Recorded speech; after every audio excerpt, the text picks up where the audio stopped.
आज पर्यावरण दिवस, आज या निमित्ताने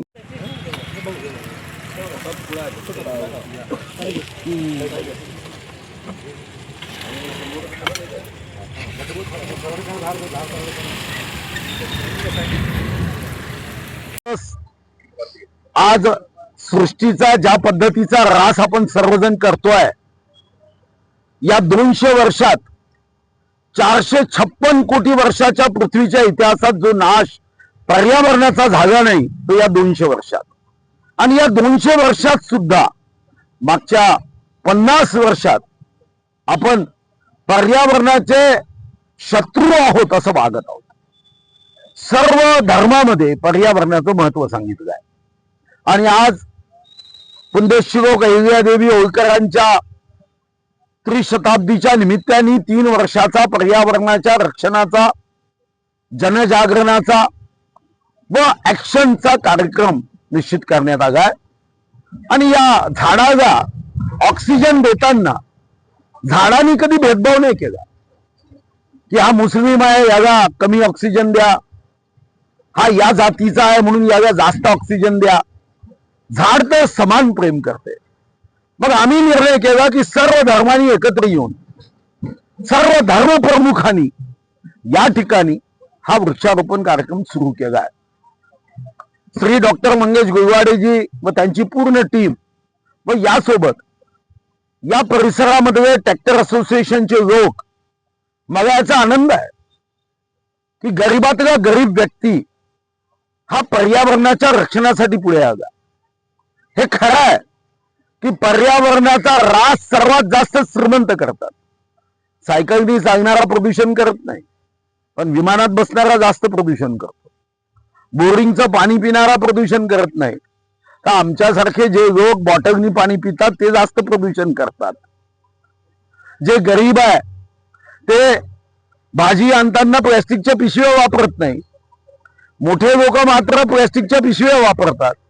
आणि म्हणून हा कार्यक्रम सर्व धर्मासोबत आणि विशेष करून या परिसरातील कष्टकरी गरिबांसोबत, ट्रॅक्टर चालकांसोबत या कार्यक्रमाचं आयोजन केलं.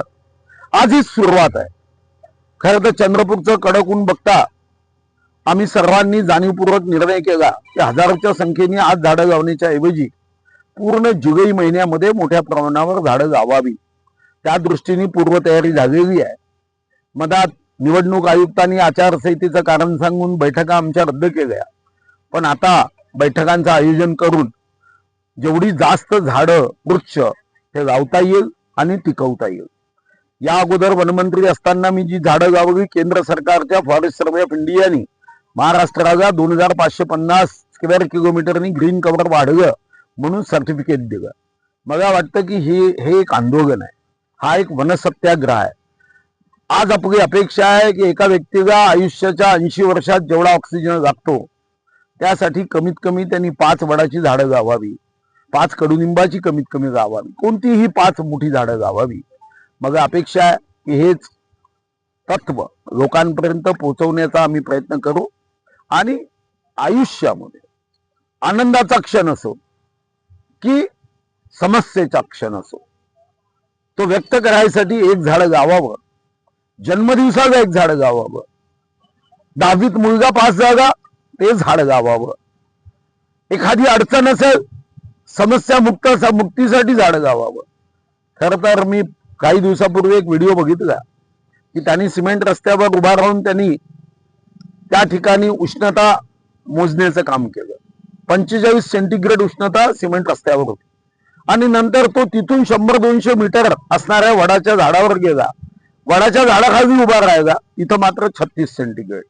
म्हणजे एक वडाच्या झाडानी जर 9 सेंटीग्रेड उष्णता कमी होत असेल तर आपल्या सर्वांना याचा विचार केला पाहिजे. या ठिकाणी जे मठ आहे त्या मठाच्या पदाधिकाऱ्यांनी पुढाकार घेतला आणि त्यांनी चांगली सूचना केली की इथं मठाची जमीन आहे, इतर काही संस्थांची जमीन आहे, एकत्र येऊन सुंदर वृक्षारोपण करू. आणि मला आठवतं की जेव्हा आपण गावतो तेव्हा त्याचं महत्व नसतं, पण नंतर मात्र त्याचं किती महत्व असतं. इंजिनिअरिंग कॉलेजच्या समोर जेव्हा आम्ही मियावाकी वन गावलं तेव्हा लोकांनी सांगितलं इतक्या जवळ कसं काय, पण ते जपानी टेक्निक होती. आज तुम्ही इंजिनिअरिंग कॉलेजच्या समोर इतकं घनदाट जंगल तयार झालं आहे, शहरामध्ये इतकं घनदाट जंगल होऊ शकतं. आणि त्यासाठी मात्र नवीन नवीन प्रकार, नवीन नवीन पद्धती अवलंबल्या पाहिजे.